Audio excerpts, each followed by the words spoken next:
So passion is not just a fleeting emotion. No. Passion is a conscious decision that is provoked by an internal conviction. When the conviction is real, the decision will be clear. And when the decision is clear, the actions will show it. Passion is irreplaceable. There is nothing that we can exchange with passion. It takes passion to have accomplishment. In other words, when there is no passion, everything that is handed to us will be left as it was meant. But where there is passion, there will be a drive to produce results. Therefore, it means to be passionless is to be fuelless. And to be fuelless is to be motionless. And to be motionless is to be frustrated. Deuteronomy chapter 2 and verse 3. You have stayed around this mountain. You have stayed around the same situation long enough. Now go forward. So to make the most of our lives, passion is a non-negotiable factor. This is why we can say that passion is key to motion, and motion is key to accomplishment. Whatever will become of us is determined by the passion within us. Everyone in scripture that made something out of life and destiny were men of unusual passion. Number one example is the example of Abraham.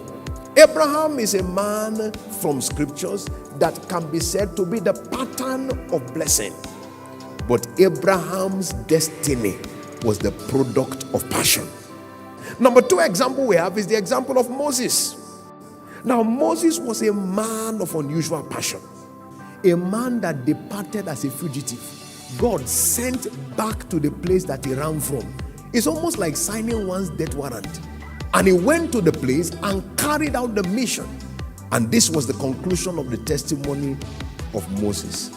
Deuteronomy 34, verse 10 down to verse 12. He said, there arose not a prophet like unto Moses in all of the signs, in all of the wonders, in all of the terrible deeds that he did before Pharaoh, before the Egyptians, and before all of the land. This man whose destiny seemed like it was written off, his story was rewritten by passion.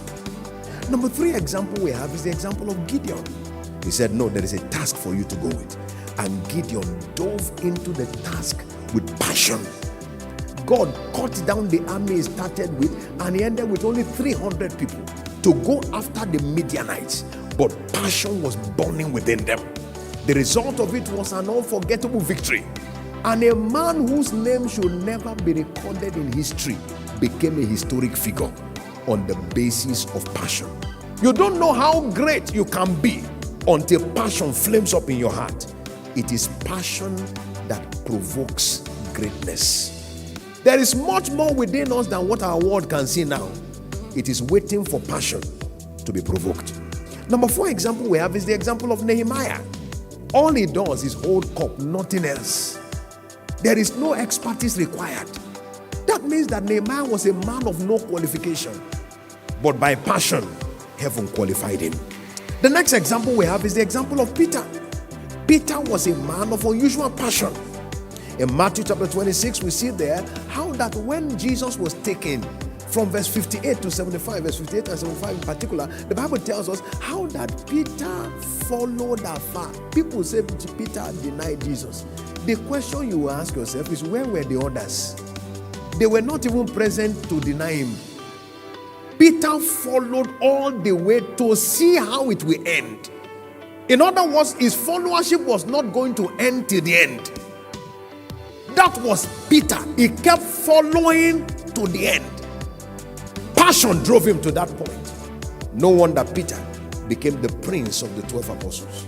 You saw his name selected above others. He was projected above others. He was pushed above others. Peter was an illiterate, but yet the greatness in him could not be restrained. I see each one of us, as passion is stirred up in us, I see the greatness in us finding expression. And the final example we have is Paul the Apostle. Paul the Apostle, Philippians 1:21. He said, for me to live is Christ, and to die is gain. He was a man sold out with passion. And by passion, Paul was projected to the top. The one who was not even present to be counted among the 12 became the greatest of apostles.